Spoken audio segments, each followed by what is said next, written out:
အတိပေးတာပေါ့ကိုနမီအဲ့လိုမျိုးစုံငေါက်ပြီးပြောတာမဟုတ်ပဲနဲ့ဒီတိုင်းအဲ့လိုမျိုးပေါ့သားသမီးလက်ခံဖို့အတွက်ဆယ်ကျော်သက်လေးလက်ခံဖို့အတွက်မိဘတွေနဲ့ပြောတဲ့ဆုံးစကားတွေဆိုအချို့ဆုံးစကားလေးဖြစ်မှာပေါ့နော်ချို့သားရဲ့စကားလုံးလေးလို့ကောင်းမွန်တဲ့ဥပမာလေးအဲ့လိုမျိုးဖြစ်မှာပေါ့နော်ဟုတ်တယ်မလားမရည်ပါတယ်အဲ့လိုစကားတွေကပို့ပြီးတော့ထိရောက်နိုင်ပါတယ်အေးမိဘတွေအနေနဲ့ပေါ့နော်သားသမီးကိုဆယ်ကျော်သက်လေးကိုနားလည်အောင်စူးစမ်းခြင်းရဲ့ကောင်းကျိုးလေးပေါ့နော်ရှိလားမသိဘူးအဲ့လိုရှိရင်ကျွန်တော်တို့ပြောပြပေးလို့ရမလားနေအများတော့ရှိပါတယ်ရှင်ရှိရင်ပြောပြပေးလို့ရမလားခင်ဗျဟုတ်တယ်ဒီသားသမီးတွေကိုနားလည်အောင်ပြောမယ်သားသမီးကိုနားလည်ပေးခြင်းကတော့အရင်ကကောင်းတဲ့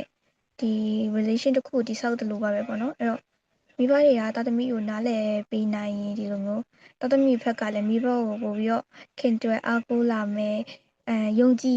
်လို့ရတယ်ဆိုပြီးတော့အဲ့လိုမျိုးဖြစ်လာမယ်ပေါ့နော်အရင်လိုမျိုးအရင်ဆိုလို့ဆိုပြီးကြောက်တဲ့စိတ်တွေဝင်တော့မှမဟုတ်တော့ဘူးလို့ထင်ပါတယ်မနုနုအနေနဲ့ရောအဲ့မိကုံဘယ်လိုထင်လဲကောင်းကျိုးလေးတွေကကြတော့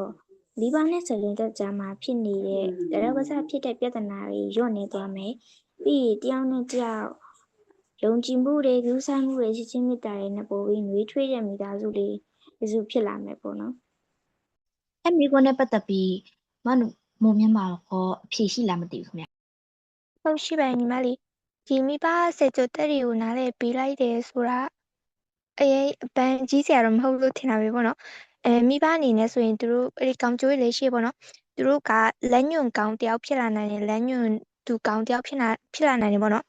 ်ဘာလို့လဲဆိုရင်အဲ့မျိုးနားလဲပေးလိုက်ရှင်မှာဆိုရင်ဒီမျိုးကလေးတွေကိုသားသမီးတွေကိုဒီစေကြတက်တွေပေါ့နော်ဖိအားမပေးသလိုပဲနဲ့အဲ့မျိုးဖိအားမပေးဘဲနဲ့လက်ညွန်နိုင်တယ်ပြီးလို့ရှင်ဒီကိုယ့်ရဲ့သားသမီးတွေကလည်းပေါ့နော်ဒီအကြံဉာဏ်တွေကိုလက်ခံလွှဲလာတယ်ပေါ့နော်ပြီးလို့ရှင်နောက်ထပ်ဒီစေကြတက်တွေကလည်းစိတ်ပူပြီးတော့မှအေးချမ်းရတယ်မိဘနားလဲပေးနေရဆိုရဲစိတ်နဲ့သူတို့ရဲ့စိတ်အပူပြီးမှအေးချမ်းပြီးတော့သူစိတ်ပိုင်းဆိုင်ရာကျမကြီးလည်းကောင်းလာမယ်လို့ထင်ပါတယ်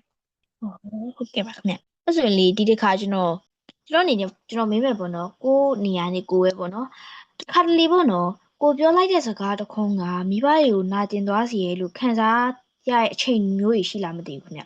မနုနုကနေစဖြစ်ပေးပါနော်ဟုတ်ရှိပါတယ်ခင်ဘယ်အချိန်တွေမှာလဲခင်ဗျအဲ့လိုမျိုးမိဘကြီးနေပြနာဖြစ်တဲ့အချိန်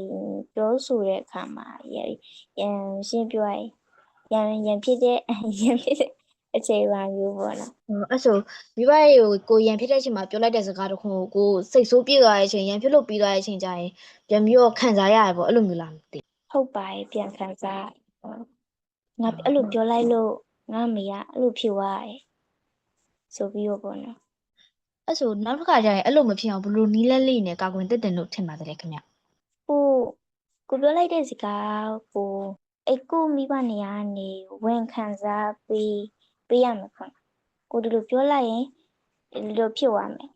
အဲ့လိုတွေးပြီးမှပြောတင်ပါရဲ့စကားတခုအဲ့ဆိုမယတိအနေနဲ့ရောကျွန်တော်မေးရဲ့မေးခွန်းအတွက်အဖြေရှိလားမသိခင်ဗျဟုတ်ကဲ့မနုနုပြောသလိုပဲပေါ့နော်ဟုတ်ကဲ့ပါအဲ့ဆိုမမော်မြန်မာကောရှိပါသလားခင်ဗျအဲ့လိုကတော့လူတိုင်းရှိမယ်လို့ထင်တယ်ပေါ့နော်ရှိခဲ့ပူပါတဲ့ဘယ်လိုမျိုးအချိန်များဆိုလဲဆိုရင်အဲ့လိုစိတ်တူနေတဲ့ချိန်ပြီးလို့ရှိရင်အ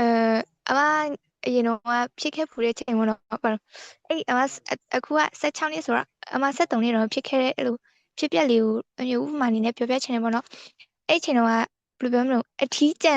်ဆန်တယ်လို့ပြောမလားအဲ့လိုမောင်နှမ3ယောက်ရှိတယ်ပေါ့နော်အမအလက်ဆိုတော့ငါမိဘငါ့ကို cue မဆိုင်ဘူးဆိုတော့စိတ်တွေဝင်တယ်ပေါ့နော်အဲ့နဲ့အမေတို့ပြောမိလိုက်ရရှိပေါ့နော်အမေဖေကတမီးကိုမချစ်ဘူးအငယ်နဲ့အကြီးကိုပဲပို့ပြီးတော့ချစ်တာဆိုပြီးတော့ပြောခဲ့ပူတဲ့စကားရှိရပေါ့နော်ဒါပေမဲ့နောက်ပိုင်းကျတော့ပြန်စင်စားမိတာမိဘတိုင်းကတာသမီတိုင်းတာသမီကိုတန်းတူချစ်ပါတယ်လို့အဲ့မျိုးပြီးလို့ရှိရင်ဒီလိုမျိုးစကားကိုမပြောတဲ့အချိန်မှာဆိုရင်စင်စားတင်တယ်ပေါ့နော်စင်စားတင်တယ်ဒါပေမဲ့ကိုကဆက်ကြော်တက်ရွယ်ဒီလိုခန်းစားချက်ကိုတိတ်မထိန်ချုံနိုင်ဘူးဆိုရင်မဲ့လည်းတက်နိုင်တယ်တော့ထိန်ချုပ်တင်ပါတယ်ပြီးလို့ရှိရင်စကားမပြောတဲ့အချိန်မှာဆိုရင်တစ်ဖက်လူကဘယ်လိုခံစားသွားရမလဲဆိုတာကိုလည်းအမျိုးခံစားပြီးတော့မှကိုစကားမပြောခင်မှာတေချာနောက်ကဖြစ်လာမယ်နောက်ဆက်တွဲတွေကိုတွေးပြီးတော့မှဆုံးဖြတ်တင်ပါတယ်စကားပြောတင်မပြောတင်ဟုတ်အဲ့ဆိုပေါ့နော်အဲ့မဖြစ်သွားတဲ့အဖြေလေးနဲ့ပတ်သက်ပြီးပေါ့နော်ဒီအဲ့လိုပြောပြီးနောက်ပိုင်းအမနောက်နှရပြီးနောက်ပိုင်းမိဘတွေကိုပြန်ပြီးတော့ ဘယ်လိုပြောမလဲမိဘတွေပြန်ပြီးတော့မိဘတွေဘက်ကနေကိုယ်ပြန်ပြီးစိတ်ပြေလာအောင်ဆိုပြီးတော့လုပ်ခဲ့ဒီလန်းလီများရှိလားမသိခင်ဗျ အဲ့ဒီနောက်ပိုင်းကတော့ဘယ်လိုပြောမလဲအမေကတော့ပို့ပြီးတော့ဂယူးဆိုင်လာတယ်လို့အဲ့လိုမျိုးဖြစ်တယ်ပေါ့နော်သူပို့ပြီးတော့မှဂယူးဆိုင်လာတယ်ပြီးနည်းနည်းထွေးလဲပို့ပြီးတော့မှဆက်ဆံလာတယ်အဲ့လိုမျိုး အဲ့ဆိုကိုယ့်ဘက်ကနေပြီးတော့အဲ့လိုပြောလိုက်တာကြောင့်မို့လို့မိဘဘက်ကနေပြီးပြန်ပြီးတော့ကိုယ့်ဘက်ကိုပြန်ပြီးကြည်လာဆိုတဲ့သဘောမျိုးပေါ့ အဲ့လိုပဲပြောမလားအဲ့ဒီတုန်းကအမအဲ့လိုမျိုးဖြစ်ခဲ့တော့အမေတို့ကပို့ပြီးတော့မှနည်းနည်းသူတို့ပို့ပြီးတော့ဂယူးဆိုင်လာတယ်ဆိုအဲ့လိုမျိုးဖြစ်သွားတယ်ပေါ့နော် ဟုတ်ကဲ့ခင်ဗျအဲ့ဆိုရင်လေခါတလေကျရင်မိဘတွေကိုနားလဲပေးဖို့အတွက်စူးစမ်းကြည့်ဘူးလားမသိဘူးမမုံမြင် စူးစမ်းကြည့်ရဆိုတာထက်ဒီလိုမျိုးကိုယ့်တက်လည်းနည်းနည်းကြီးလာတော့မိဘတွေကိုနားလည်ပေးဖို့စူးစမ်းရတဲ့ထက်နားကိုနားလဲလာတာပါပေါ့နော်အဲ့လိုမျိုးသူတို့အလုပ်ပင်ပန်းနေတဲ့အချိန်တွေဆိုရင်သူတို့ကြည့်ပြီးတော့မှအော်အဖေနဲ့မိတို့ကလည်းမျိုးငွေကြေးအတွက်ပြီးလို့ရှရင်ဒီမိသားစုအတွက်ဆက်စားရပါတော့သူတို့ကလည်းအမျိုးရုန်းကန်နေကြရတာပါပဲဆိုပြီးတော့မှဖေနဲ့မိကိုလည်းဘယ်လိုပြောမလဲတနာလာတယ်ပေါ့နော်ပြီးလို့ရှရင်ကိုကလည်းပိုပြီးတော့မှစူးစမ်းချင်လာတယ်သူတို့အဲ့မျိုးပြန်ပြီးတော့မှဘယ်လိုပြောမလဲသူတို့မပင်ပန်းခိုင်းစေချင်တော့ပေါ့နော် အဲ့လိုမျိုးနားလဲလာတယ်ပြီးလို့ရှိရင်ကိုအဲ့လိုမျိုးအသက်ကြီးလာတာနဲ့အဖေမေတို့ကြည့်ပြီးတော့မှလည်းကိုကလည်းနောက်ကြီးလာတဲ့ချိန်ကျရင်ဒီလိုမျိုးဝင်ထုတ်ဝင်ပိုးတွေဒီလိုမျိုးတာဝန်တွေကိုထမ်းဆောင်ရရမယ်ဆိုပြီးတော့မှသဘောပေါက်လာတယ်ပေါ့နော် အဲ့ဆိုမမုံမြတ်ကမိဘတွေကိုကြည်ပြောလို့စူးစမ်းခြင်းနဲ့စိတ်တွေဖြစ်ပေါ်လာတယ်ပေါ့ အဲ့လိုပဲပြောရမယ်ပေါ့နော်ဖေမေတွေကြည့်ပြီးတော့မှကိုကလည်းပိုပြီးမှစူးစမ်းရမယ်ဆိုတဲ့စိတ်တွေဝင်လာတယ်အဲ့လိုပေါ့ ဟုတ်ကဲ့ပါခင်ဗျအဲ့ဆိုမယက်ဒီမှာရောအဲ့လိုမျိုးကြီးရှိလားမသိဘူး ရှိပါတယ် အဆင်ပြေပြပြပေးနိုင်မလားခင်ဗျ နာမမောင်မြတ်ပြောသလိုပဲပေါ့နော်အဲ့ဒီအဖေမေကိုတက်ကြည့်လာတယ်မြနားလေပေးရမဟုတ်ပဲနဲ့နားတော့နားလေလာရပေါ့နော်အဲ့တော့ဒီအဖေနဲ့မေပင်ပန်းတာလည်းမမြင်ရှင်ဘူးအဲ့တော့ကြီးလာရင်အဖေနဲ့မေတို့အများကြီးပင်ပန်းအောင်လဲကြိုးစားမယ်လို့ပေါ့နော်